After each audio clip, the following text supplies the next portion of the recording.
different words describe different people. But in the eyes of the law, there's one that fits us all. Human right number 7. We're all equal before the law. What are human rights? Find out at youthforhumanrights.org.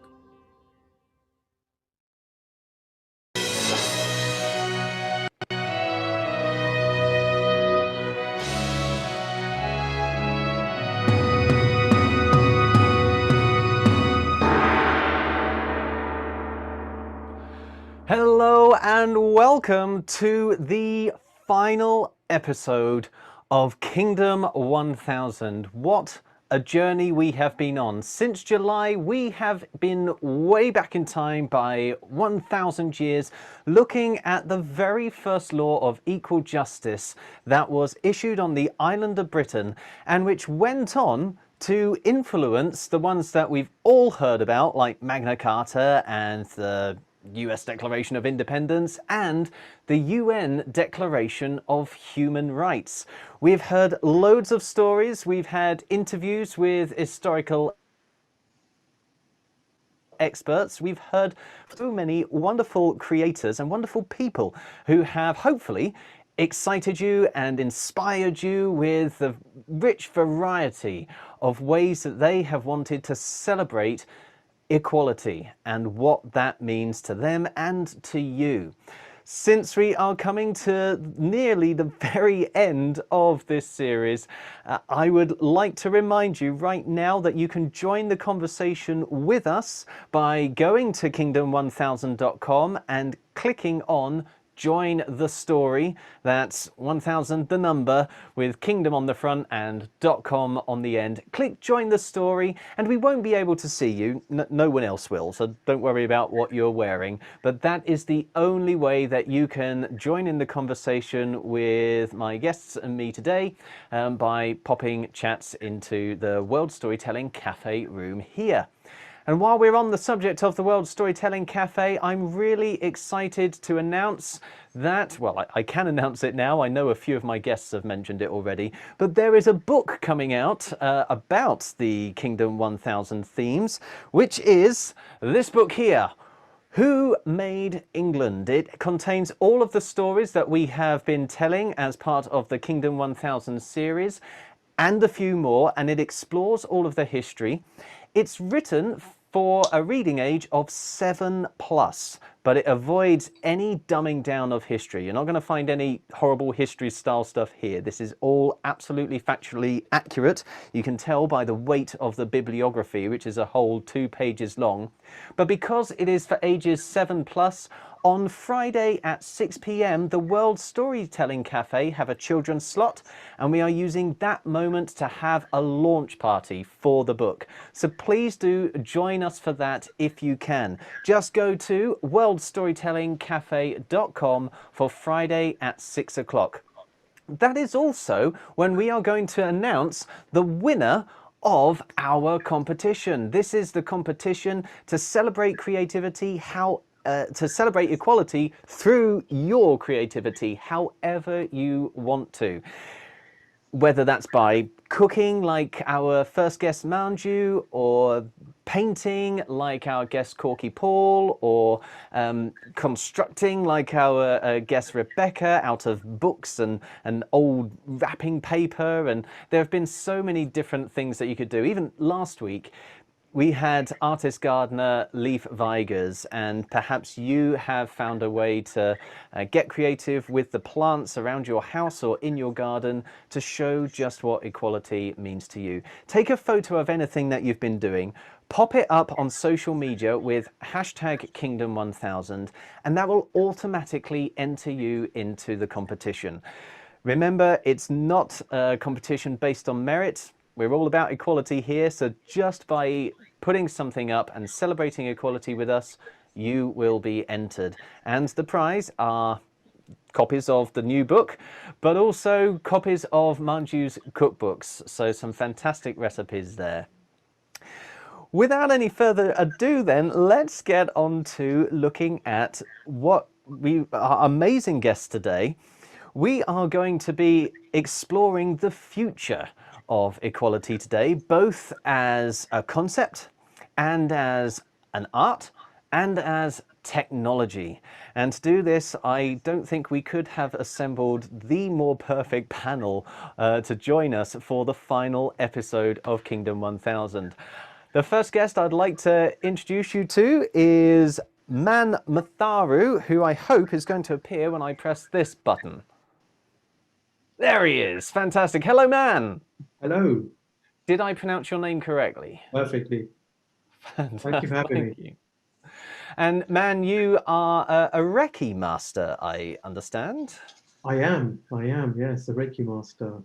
It's a type of spiritual healing model that people can enjoy. So I've been a Reiki master for several years now. But in terms of the work that you do, I gather you are the CEO of something that doesn't instantly make people think of spirituality. What is it that your company does? So I'm the CEO and founder of a company called Stark Payments, and we enable businesses of any size from anywhere around the world to accept new types of digital payments around the world. So it ties in nicely to the theme of today's conversation. It absolutely does, although I'm sure there will be a lot of scratching of heads from some people watching thinking, hang on, I thought this was all about art.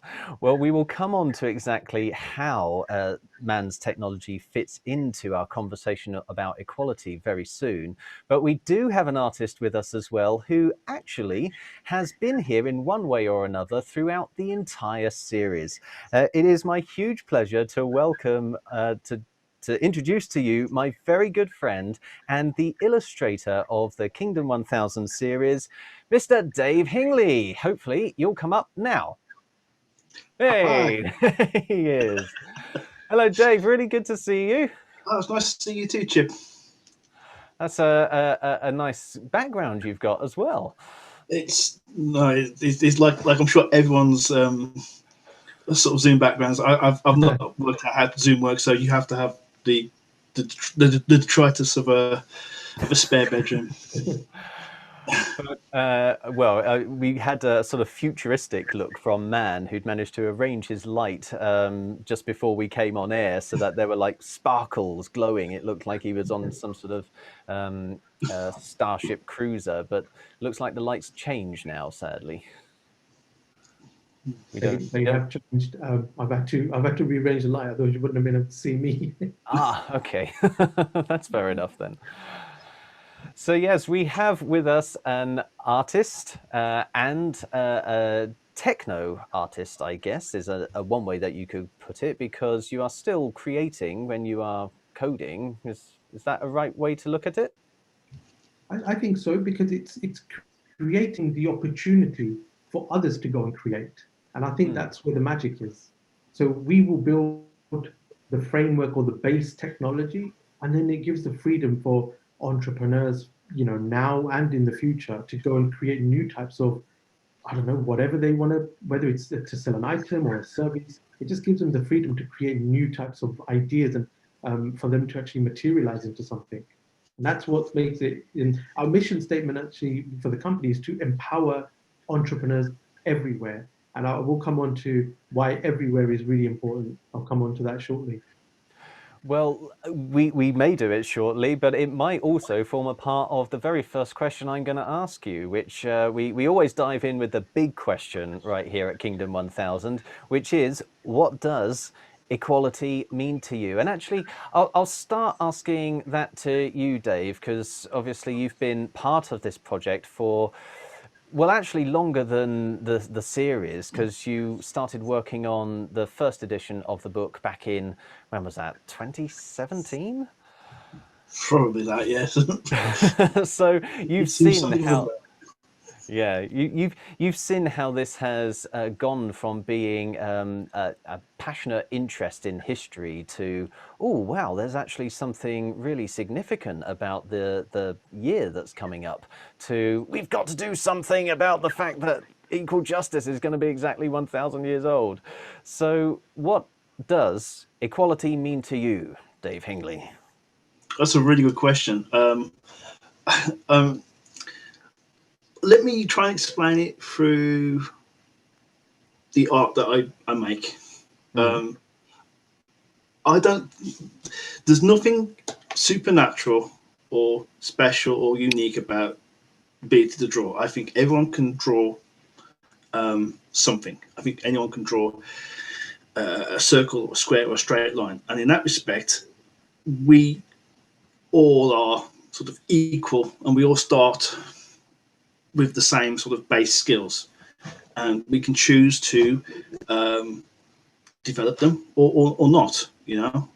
And I think that's a really useful. It's the best analogy I can come up with, but I think equality is this idea that the barrier to entry is low.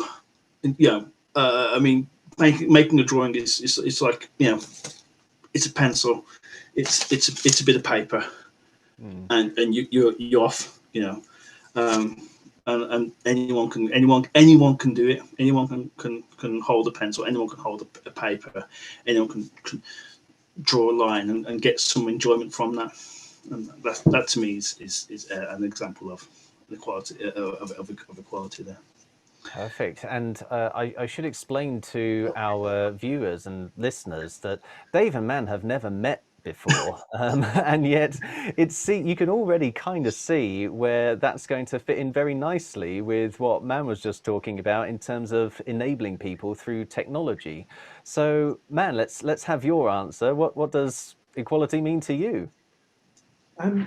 For me, it's probably slightly more of a hopeful idea that everyone has, or everyone should be, or should be given the opportunity to a fair and equal chance to succeed. And by success, I don't necessarily mean that it to accumulate lots of wealth, but just the opportunity or the freedom to try, and whether it's to better themselves, whether it's to get into entrepreneurship, to fulfill whatever their ambitious, their career path may be, or their entrepreneurial side of things. So it's about giving them the opportunity and enabling them. So it's slightly more hopeful, because the sad truth is it's not there. The framework is not there for everyone, unfortunately, but it can be now. Yeah. I guess given what Dave was saying, that we have a sort of inherent equal opportunity from the moment we are born, that we have, generally speaking, we have the ability, as Dave said, to pick up a pencil and express ourselves. And even if that means of expression differs due to ability or disability, there are ways that we can express ourselves. We've had guests who have spoken about some of those different ways here with us. But in terms of the vision for the future that you're talking about there, Mann, I think it's about, I think what you're saying is that we need to try and work towards a world where people have and feel free to use that inherent ability and express themselves wherever and however they like. I totally agree, because it's kind of coming back to what Dave was saying. It's the idea is that generally speaking, everyone has a creative thought. It's about like that. That is what makes us equal on every fundamental level. Everyone has that creative thought. It's about how can you explore that and maybe turn it into something. Whether it's just have that equal chance to fulfill it. Whether it was a dream, whether it was a thought or an idea, and how can you then go and fulfill that?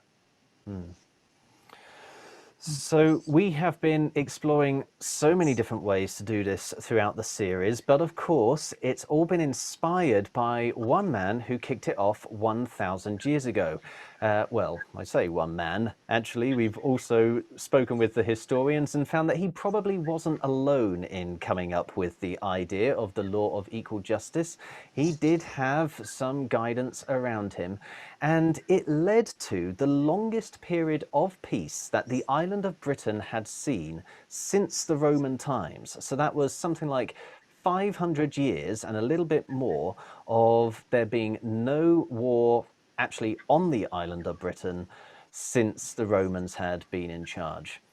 So he must have done something right. And after he died, he left a unified England on the island of Britain, with that law intact.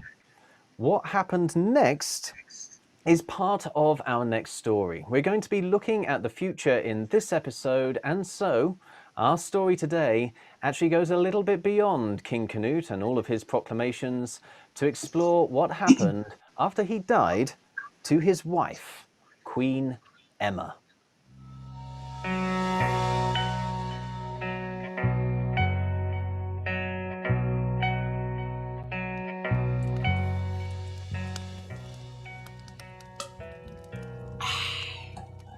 Emma of Normandy was just a young girl when she journeyed over the Channel to Wessex and married King Ethelred of the West Saxons, who ruled almost every single kingdom on the island of Britain. Now, Ethelred was king for a very long time, and during that time, Emma bore him a couple of sons, one of whom was called Edward. But when Ethelred died, and his son Edmund died, Canute the Danish became king of all those same kingdoms on the island of Britain. And Canute decided he wanted Emma to be his wife as well. Now, the tradition at those times was that if you became king and took the wife of the king before you, you of course had to kill all of the children. Canute decided he wasn't going to do that, and he let the surviving children of Emma, including Edward, return to Normandy to grow up there. And while Emma was Canute's wife, she had another couple of sons, including one called Hardicanute. When King Canute died in 1035, it was Hardicanute who became king, even though his half-brother Edward was older than him. But Edward was back at Normandy. So it wasn't until Hardicanute died in 1042 that Edward came over to England from Normandy and took the crown. He brought a few of his Norman friends along with him as well, including one man called Robert, who Edward asked to be the Archbishop of Canterbury, probably the most important job in the English church. Now, Edward spent a lot of time in church, and one of the things Christians do in church is confessing. So Edward became known as Edward the Confessor, and he paid a lot of attention to everything the priests and the archbishop said. The thing was that Robert, the Archbishop of Canterbury, and his other Norman friends really didn't like Emma. After all, Edward could have been king earlier if she had stuck up for her eldest son, but no, she had decided to let Hardicanute go in and become king after Canute. So they wanted to teach Emma a lesson, and Archbishop Robert came up with a plan. Knowing just how much Edward trusted him, he went to Edward in church one day and said, "Your Majesty, there is a rumour that your mother is a witch." Now, at first, Edward just laughed. But then he saw just how sincere his friend Robert looked. He realised he had to take him seriously. After all, he was the Archbishop. Surely he wouldn't be lying. So Edward asked, "What can I do?" And Robert replied, "There's a simple test. All we need to do is ask your mother to walk across some red-hot blades of a plough. If she doesn't burn, then she is innocent. But if she does burn, she's a witch and must die." Well, Edward went and gave his mother this news. And of course, instantly, Emma burst into tears. "Surely, my son, you can't expect me to walk across burning hot plough blades." And Edward tried to keep as much of the care out from his face as he replied, "No, mother, I am ordering you to walk across red-hot plough blades." Now, I'll admit, I don't know if you are a witch or a wizard who likes to fly around in a broomstick in your spare time, but if you're not, I'm going to guess that if you were to touch something really, really hot, you'd probably still get burned, wouldn't you? So Robert's test didn't seem very fair, and I think Emma probably knew that as well. So she turned to her son and said, "Please, let me go to the chapel and pray first." While Archbishop Robert just sneered and said, "Witches don't pray." But at this, Edward the Confessor took pity on his mother and said, "Archbishop, we have not yet proved whether my mother is a witch. So we shall let her into the chapel to pray, even if it be the last time she do so." Guards escorted Emma to the chapel, of course, to make sure she didn't just run off. And when she got there, she dropped instantly to her knees and prayed to St. Swithin, a saint who was famous for walking very many miles for her religion. Emma thought praying to a saint who was famous for walking would help to protect her feet when she was walking across those scalding hot plough blades. While she was in the chapel, though, those blades had been taken off a plough and were busy being warmed up by blacksmiths in their furnaces. Then those same blades were taken out and placed on the floor in the middle of the great hall, and Emma was brought in with Edward the Confessor and Archbishop Robert standing to watch. Edward trying again to keep all of the emotion away from his face, but Robert not really being able to stop himself from smiling.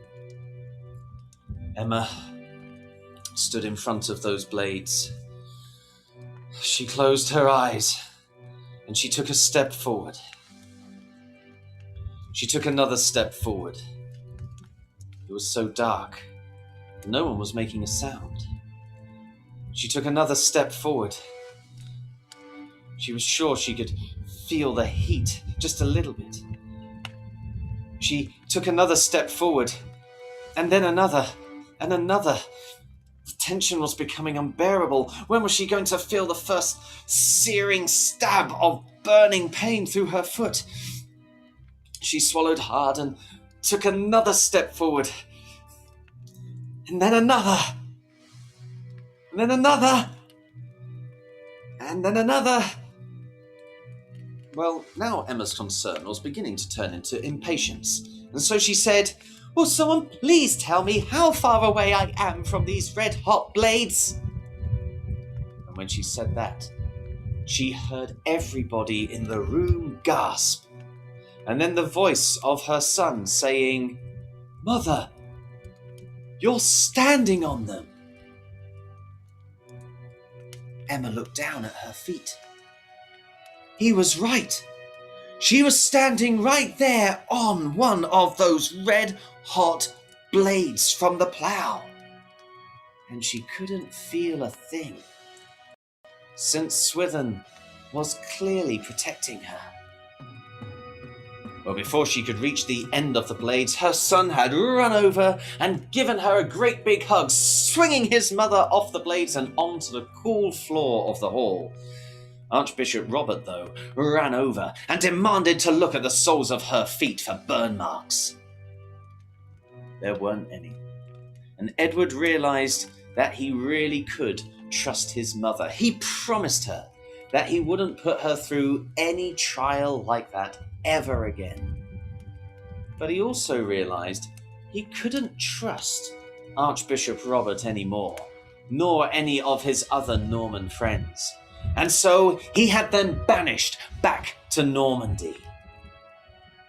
Emma, though, once Queen of England, now went to the Church of St. Swithin, which today we call Winchester Cathedral, where she lavished many gifts and many prayers of thanks.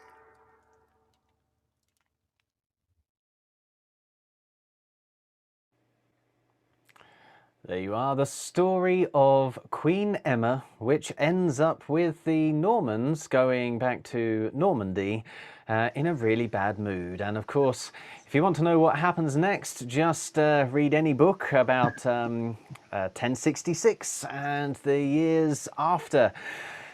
This is just my chance to remind you that if you'd like to join the conversation with myself and my two amazing guests today, our technology company founder and CEO, and also our graphic designer slash artist slash animator, then please do head to kingdom1000.com and click on join the story. We won't be able to see or hear you, so you don't need to be embarrassed about anything. Just pop in here and start typing in your questions. That is the only way you can get your questions to us for the Q&A. I'd also like to take this opportunity to remind you that if you are inspired by our guests to go out and use technology to get creative in any way and express what equality means to you, just expressing yourself, as we've heard time and time again, is a way of celebrating equality and helping to make sure we are moving towards a future of the sort of world that Mann was describing earlier. Then you can do that by getting creative, taking a photo or scanning it in, or I suppose if you do it on a computer, you could just upload the file to social media and affix it with the hashtag Kingdom1000. If you do that, you'll be part of our big celebration of this millennial of the first law of equal justice. You'll also be entered into a competition, but that's not as important, is it? If you put in hashtag Kingdom1000, you will be part of that big celebration. And if you are interested in the prize draw, just be at worldstorytellingcafe.com this coming Friday at 6 o'clock, where we will announce the winners, but also celebrate the launch of the book that's all about the stories that we've been telling. Who Made England? The stories of Kingdom 1000, plus a few more for you, and all of the history. And I think there are some books that Manju Mali has thrown in there as well to help you get cooking with flavors from all over the world. So let's bring our conversation back to our two guests, but we're going to start by talking just a teeny tiny bit about the story that you've just heard, which was the story of Queen Emma, the wife to both King Canute and also before him Ethelred the Unready. In some ways, her children would bring about the downfall of everything that Canute had built up. He built up this policy of equal justice, and soon the Normans were going to come along and kind of bury that for about 200 years. But man, David, since I've got you here, what were your thoughts on that story? I mean, it's a fascinating story. If I'm completely honest, I haven't heard it. So before, is it factual? You know, what's the truth behind it? Is I hope it is. It's a brilliant story. I'd love it to be factual. It's one of the first instances we have of a woman proving her innocence by walking over hot something, but it is quite a common storytelling trope. You'll find lots of stories from around about the medieval period where there are saints proving their saintliness, or royalty, or even just innocent young girls proving their innocence by walking over something that's absolutely burning hot. So we don't know for sure whether this was Emma who kind of set the standard, whether this was a myth that built around her. But one thing we can say, and we've said it a lot in this series, that the fact that this story made it into oral tradition proves that people must have liked Emma. They must have liked something about her character as queen, and probably therefore also her husband Canute. The fact that he had set this this idea of equal justice going up around Britain, and as we heard from Charles Inslee a couple of episodes ago, he'd also started to take this idea outside of Britain and spread it around Europe. He must have garnered some sort of attraction from the populace who wanted to remember him and his wife in stories like this. Yeah, fascinating. I mean, I come from a Sikh background, so we've got similar stories from the sub-Asian continent, from India.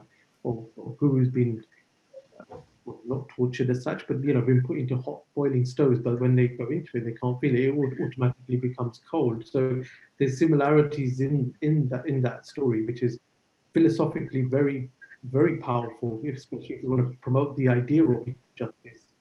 Um, so whether it happened 500 or 1,000 years ago, it's still prominent today, or very prominent, in fact. Absolutely. How about you then, Dave? You've seen this story. I've probably read this story a fair few times to get the get the illustrations together.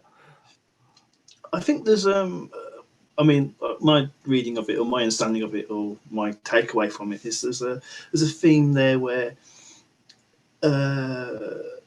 potentially malicious misinformation or gossip or rumours by the Archbishop of Canterbury tried to sort of disrupt Emma's life. And they put her in this impossible situation, which, by sheer luck or divine providence, either way, managed to sort of overcome that.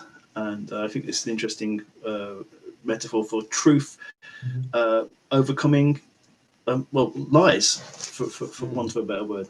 Yeah. That's a good thing. There is a lot of luck and sort of good fortune in stories like that, or I don't know.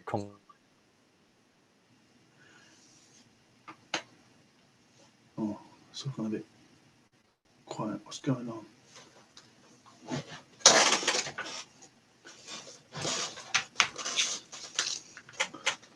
There. I mean, is there anything you would take away? An indication as to how we might be able to get the future that you folks have been talking about? Chip, really sorry, but I just lost you for a split second there, so I didn't catch the last. Yeah, I've just lost you there as well. Oh, can you still hear me though? Oh, I don't know where I am. I can hear you. I'm taking it that you can't hear can me you either. Still hear me? I can hear you, Chip.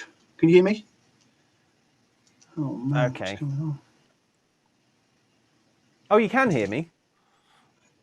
I can hear you. Well, Chip. if you can hear me, maybe you can put you on each at a time to answer that question, and then start talking about how you have experienced issues of equality in your work while I get rid of these gremlins. Sure. You want me to go first? I'll join you again soon. Okay. Issues of equality in my work. I don't know. It's a difficult one because you're not always looking out for it, are you? I work with a very diverse and interesting bunch of people, generally from day to day, and it's I would say very equal working environment. I don't know what's going on.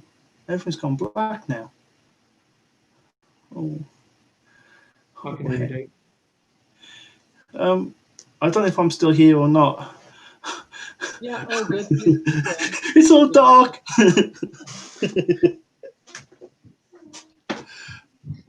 Oh, this technology baffles me a little bit, which is ironic. There we go.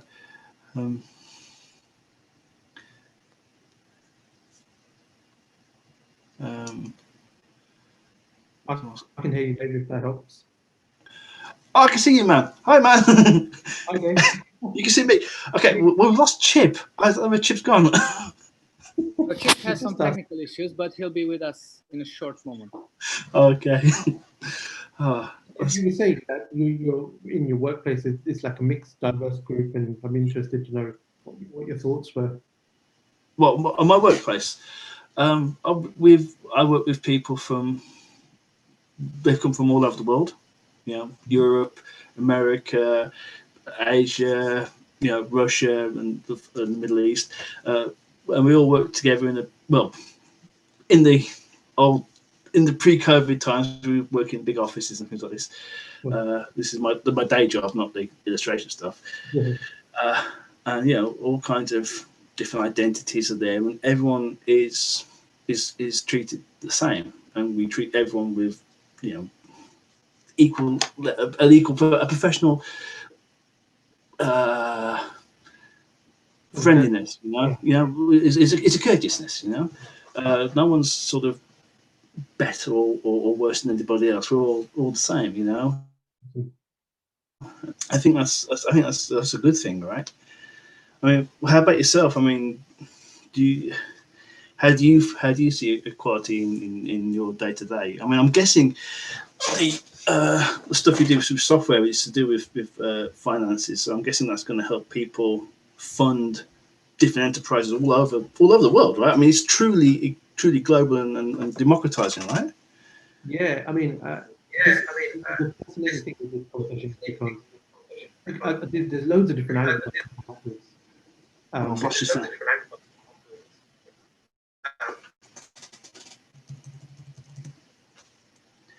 So I didn't quite catch that. I don't know if anyone else is hearing it. You're breaking up a little bit. How about now, David? Oh, that sounds a lot better. Awesome. Yeah, so I come at it from quite a few different angles. I've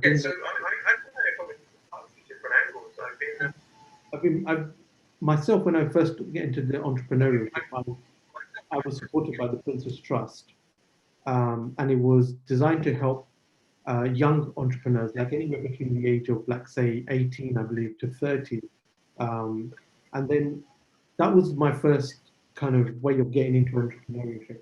Later on, as in just a few years ago, I went back to mentor the same young potential entrepreneurs, and coming from all walks of life. And what that kind of showed me is that this, we were talking earlier about this idea that everyone has the opportunity or potentially the ability to draw, even if it's a straight line. That comes from my angle, that from this creative thought, and that's what unifies us from an equal perspective.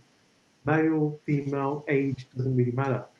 Um, and what fascinated me in my business, my professional career, was when the internet first came about in the UK. I was probably 2000, and at that time I was fascinated by the opportunities that were going to lie ahead for uh, individuals and entrepreneurs from a connectivity point of view. Because when we start having these conversations, that's what unifies us even further.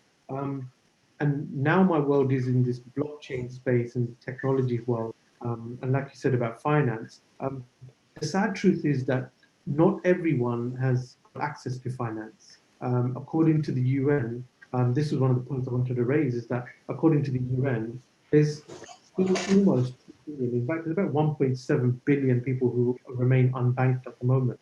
And if they remain unbanked, and by unbanked, I just mean that they don't have access to a bank account, Sure. and then they just can't get onto the world stage in terms of whether it's to bank their salaries or spend their salaries. They don't have access to those kind of means. That doesn't necessarily mean they are, well, they are less fortunate in some angles, but from a certain point perspective, they don't have the freedom to express themselves and express that creativity that we were talking about. But this is where I think, well, not just I think, I believe that this whole new world of technology will definitely help them really create this equal level playing field, at least create those kind of opportunities. Mm-hmm. And I literally mean anyone around the world to go and start companies or start businesses or start local projects. And that's where it gets really exciting, because I think everyone has that, everyone should have that equal opportunity to at least succeed. And that, by success, I don't mean, like I said, all about creating wealth necessarily, just the opportunity to better themselves, their families, their communities, and then the wider world.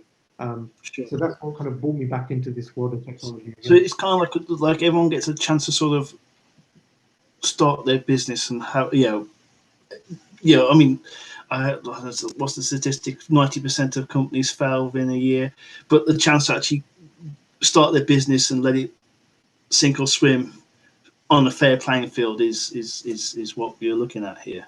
Yeah, so Dave, like I'll just give you a quick example.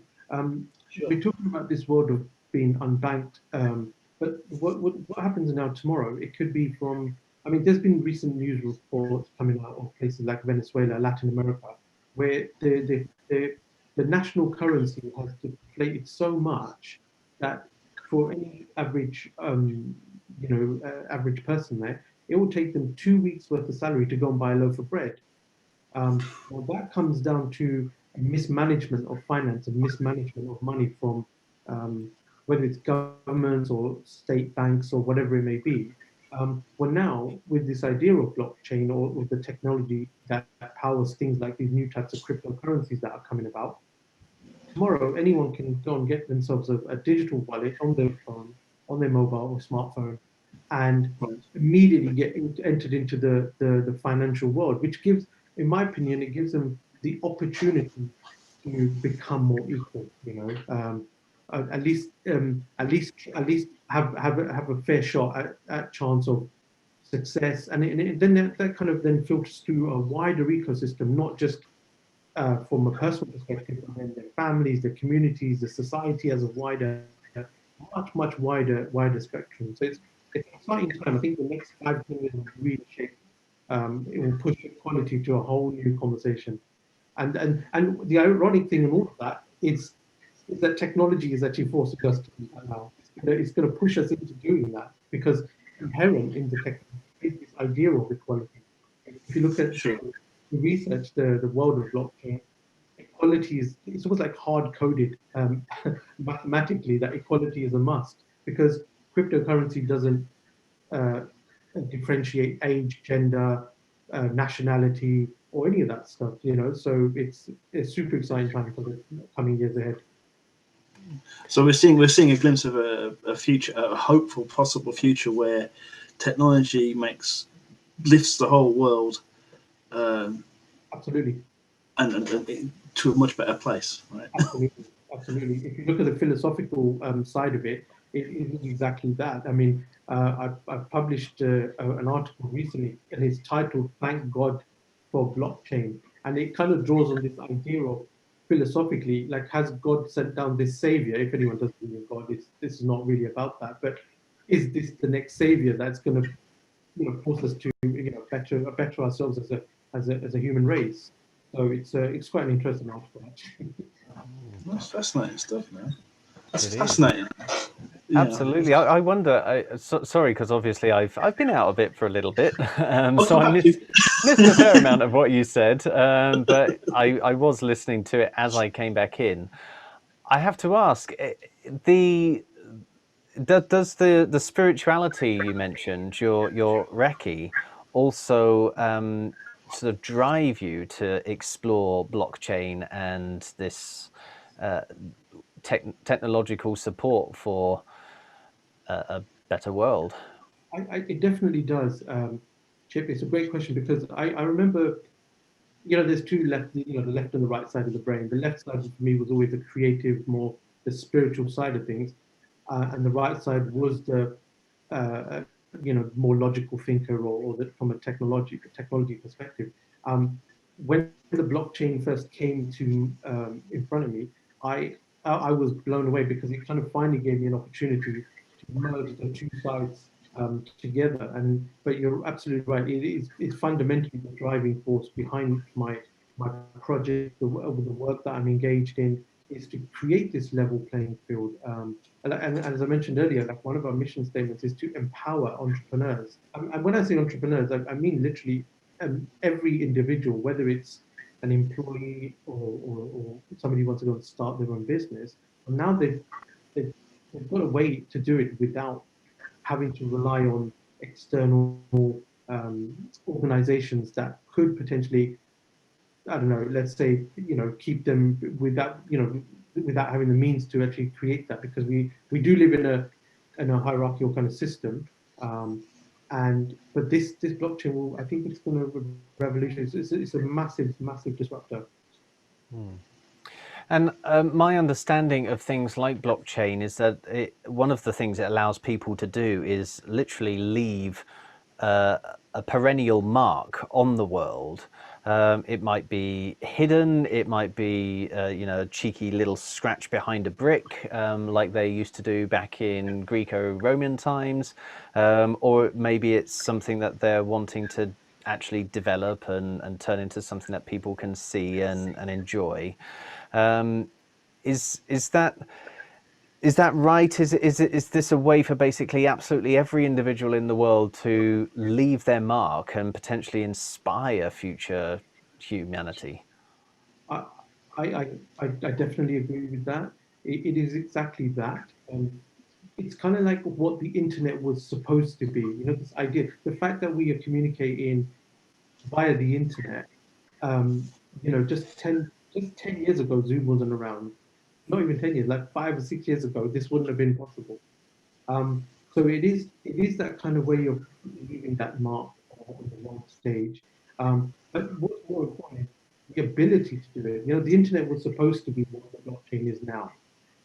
Um, Creating a more connected world, a much more fair world, and that is what is like really really exciting, because it will give a fair and equal chance for everyone to leave a mark on the world, despite regardless of how small it is or how big it ends up becoming.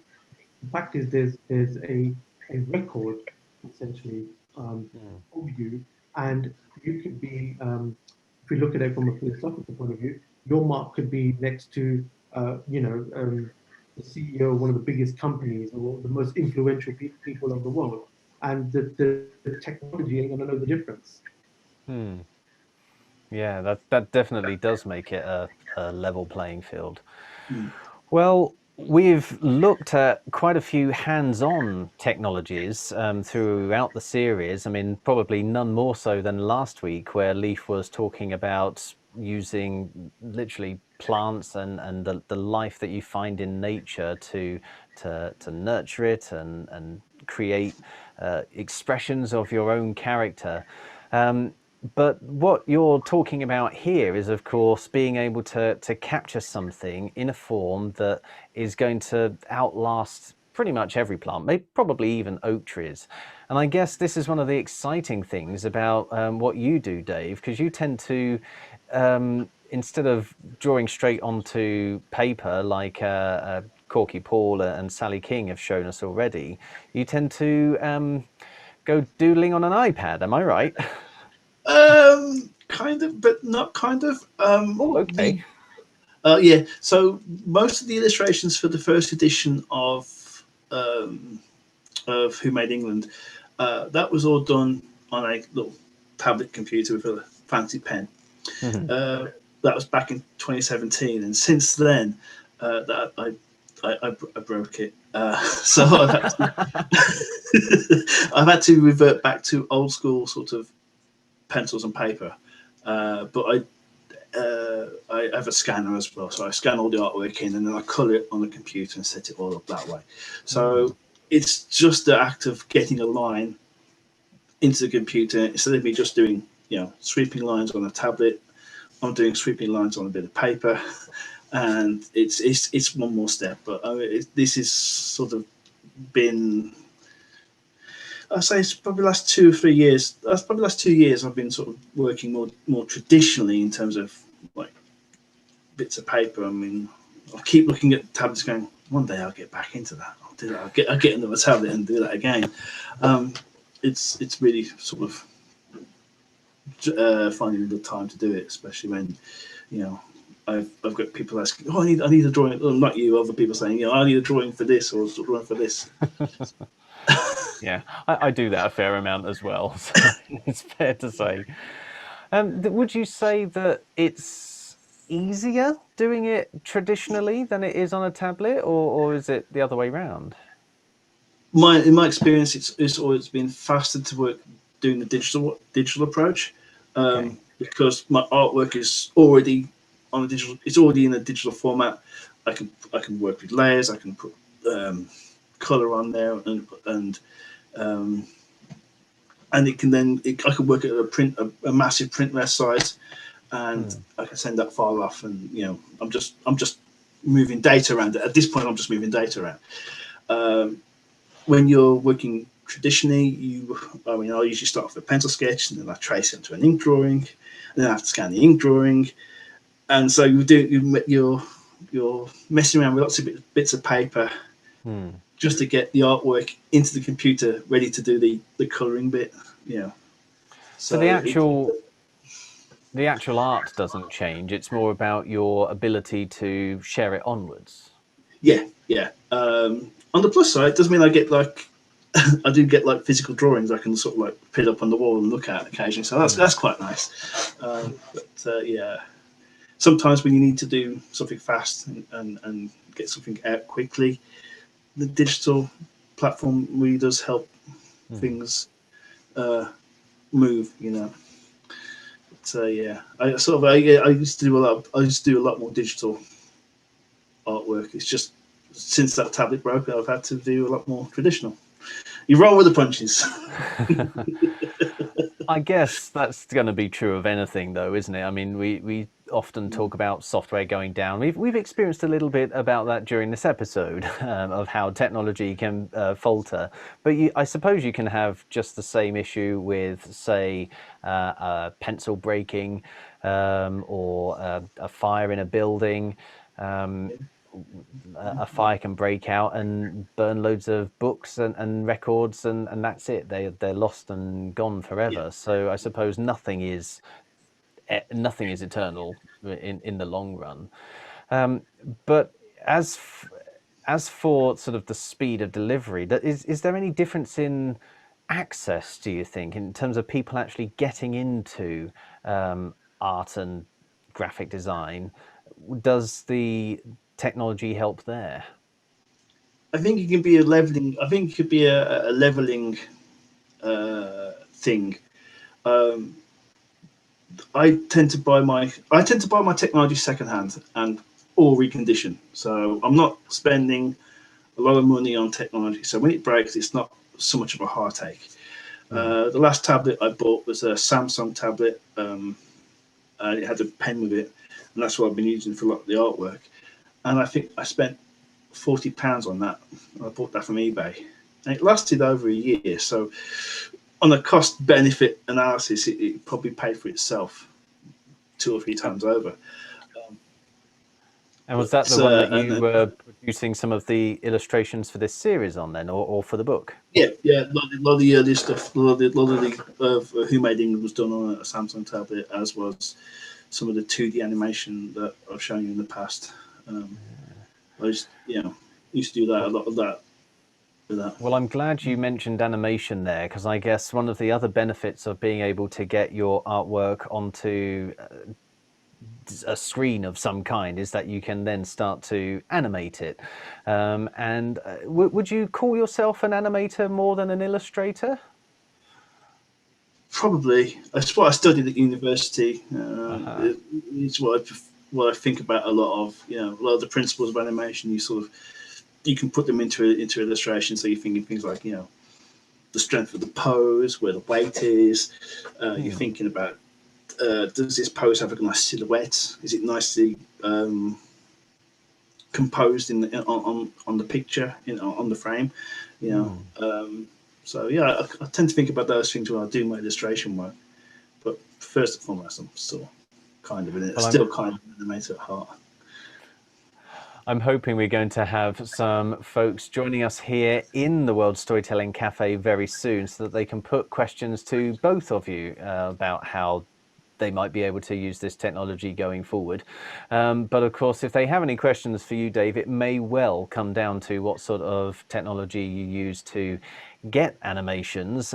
You've given us some wonderful examples, which I'm looking forward to playing here. The one I'm going to start with, if it's all right, looks to me like I suppose what I think of as traditional animation, which is that you draw a picture, then you draw another picture where the movement has kind of gone on a little bit, and then you draw another picture where it's gone on a little bit more, and then you just sort of flick from one to the other. But if you're doing that with a program, then obviously you don't see the flicking, you just see the movement. Yeah. So I'll just show this for everyone now, because it's quite a fun little animation. The numbers in the corner, is that the frame rate? And the frame numbers.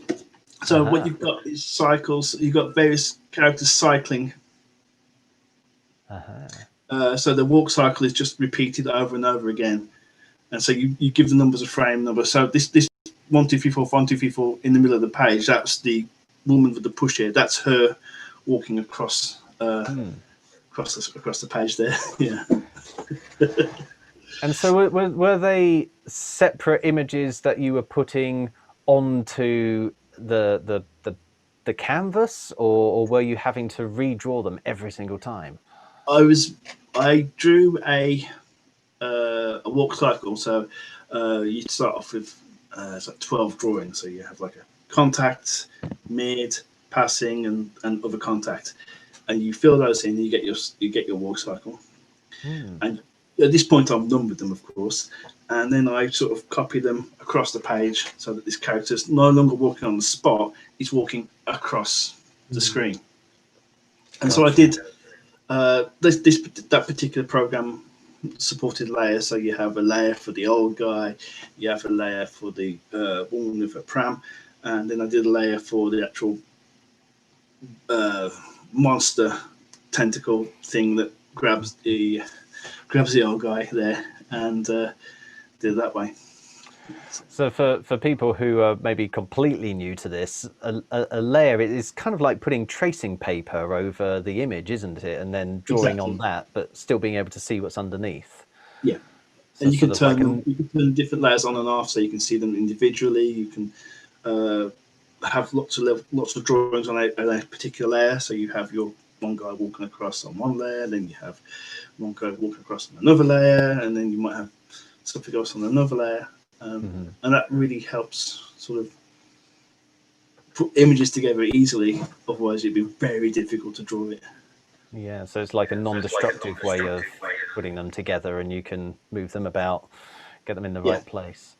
Another sort of traditional animation that you've dabbled in is stop motion, which again is something I'm sure many people will be familiar with as taking an object and just moving it a bit and then taking another photo. Again, digitally, I think that can be a nice, easy one for anyone to try. Let's see your wonderful example here.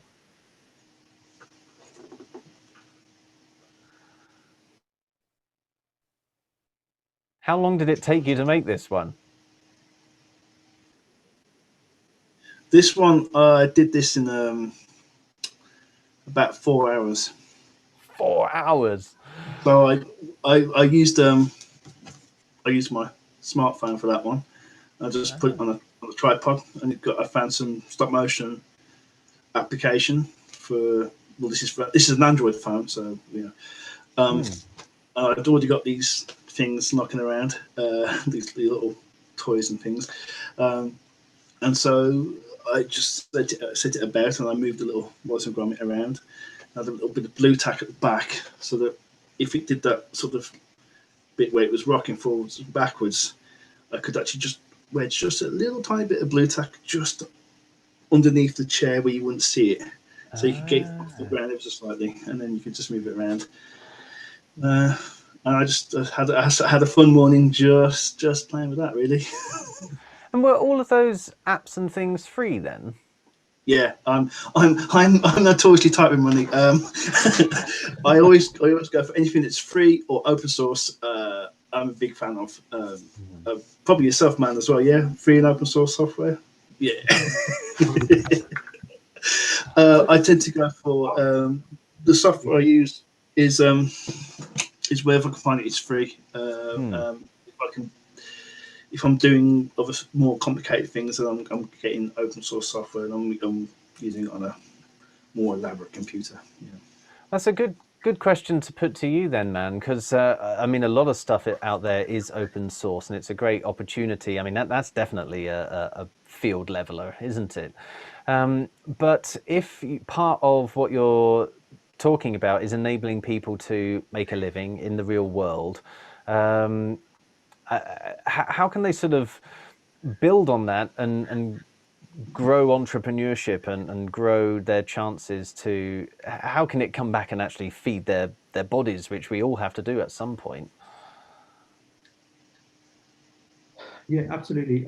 So Chip, one of the ways we're trying to do it is we we're trying to develop the framework or technology so it is more readily available by building other software tools or small kind of products. Which when we talk about products, we're talking about essentially pieces of script or code, but making it as wide as possible. There's so much open source technology out there. For example, um, let's say tomorrow you want to go and start an online store or an online shop. Gone are the days where you could spend 5, 10, 20,000 pounds for an online store. It's pretty much, you can.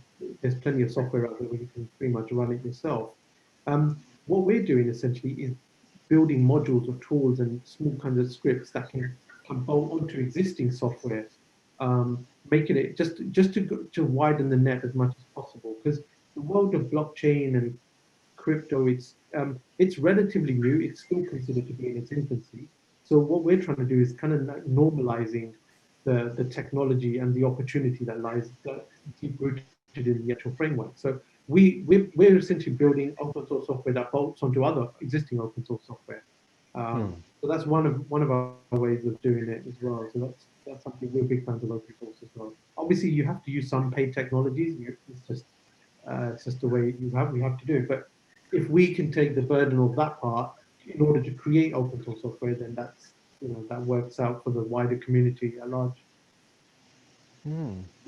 You're making me think a little bit about how, I suppose, in the early days of the internet, when people were starting to realize the value of websites for marketing and so on, there was sort of like a boom of really young entrepreneurs who understood the technology readily, and so were able to basically sell their services to people who were maybe more advanced in age and had their own businesses doing whatever, but had this new technology that they really wanted to use, and so they had to invest in the newer generations.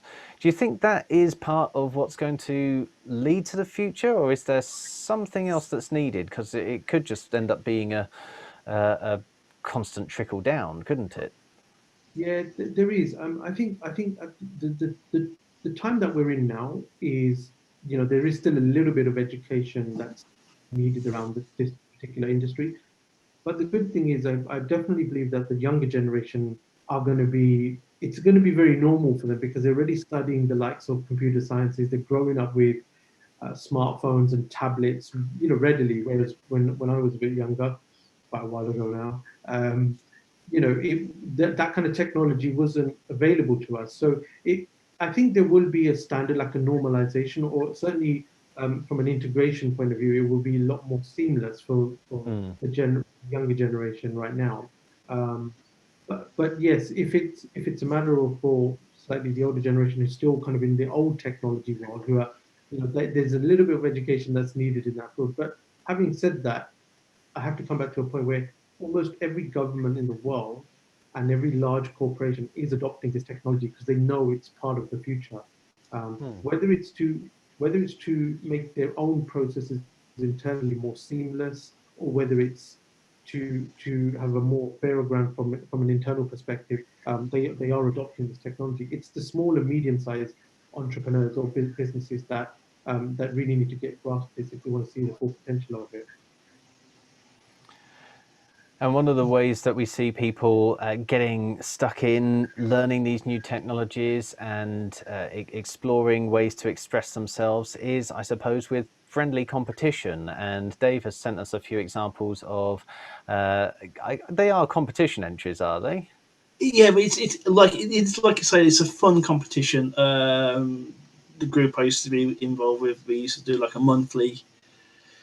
It was called a battle, but no one ever got killed, as far as I know. Um, You say that, but then I have a video here called 15 Seconds to Live. So let's just... yeah, Okay, yeah, he's doing pretty well at the moment.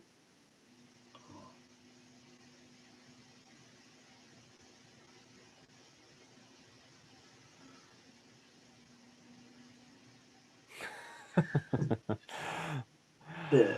as a little test, that was like getting technical. That's most of the keyframes. So if you ever see a credit in an animated film for a key animator, mainly 2D thing. The key animator would do like the key poses of the scene. So if someone's kicking a ball, it'd be like the foot, them running up, and then kicking the ball. That would be a drawing, and then the ball going up in the air. That would be a drawing. That would be a key drawing, and so on.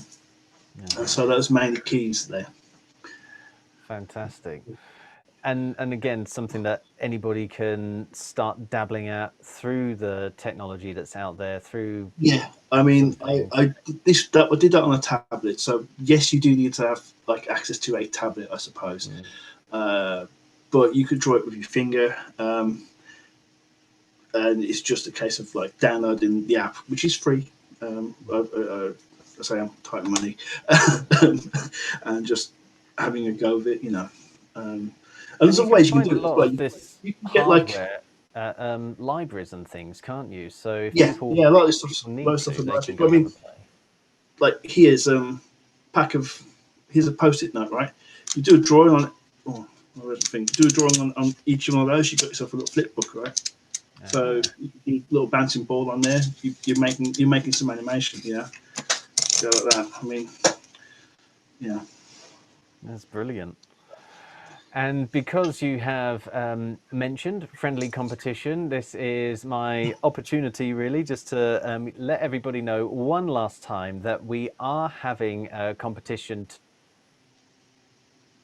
to celebrate 1,000 years of equal justice. If you have been inspired by any of our guests to get creative and just express yourself in some way or another, please do go to your favorite social media, pop up an image of whatever it is that you have created and use the hashtag Kingdom1000. If you do that, you'll be part of the celebration. Other people will be able to get to see what you've done. And if we see it, then you'll be entered into our competition, which is, like I said, just free-form entry. Doesn't matter how good your work is, just the fact that you are expressing yourself is equality. That is a celebration of equality. That is the theme, the big theme that we have touched upon throughout this series. What Canute was doing 1,000 years ago when he proclaimed his law of equal justice was giving everybody the opportunity to be themselves and to express themselves. And by exercising that right, you are celebrating how far we have come.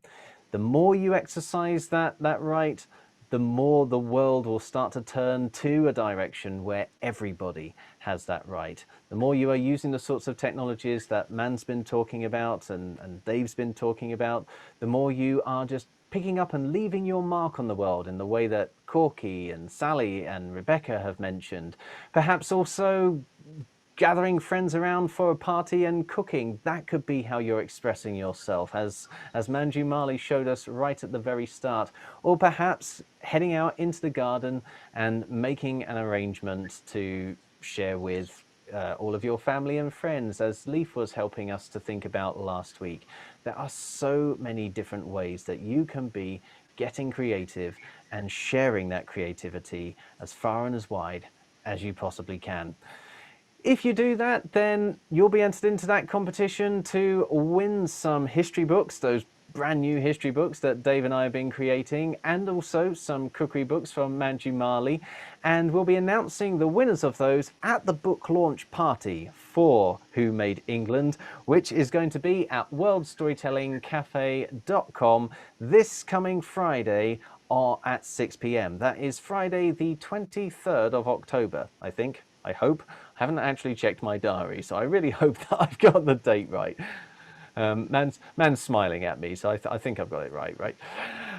So just one final chance then to say a big thank you to everybody who has helped here at the World Storytelling Cafe to bring Kingdom 1000 together, especially you, Liu, and all of the other elves, Mike and... who did we have? Was it Beata earlier on? No, Yuliu's not helping me here. So all of our elves who've helped out at World Storytelling Cafe, huge thank you to them. Huge thank you to everybody who's brought the episodes together. Paul, Emma, and Max, our editor, and of course Dave, who is here right now, who has been drawing for all of them. It only really remains for me to thank my guests here today, Dave and Mann. Thank you ever so much for joining us for this final celebration of 1,000 years of the law of equal justice. Cheerio, folks, and maybe see you Friday. Bye. Bye, everyone. Goodbye. Bye. Hope to see you around soon. Awesome. Ciao. Bye.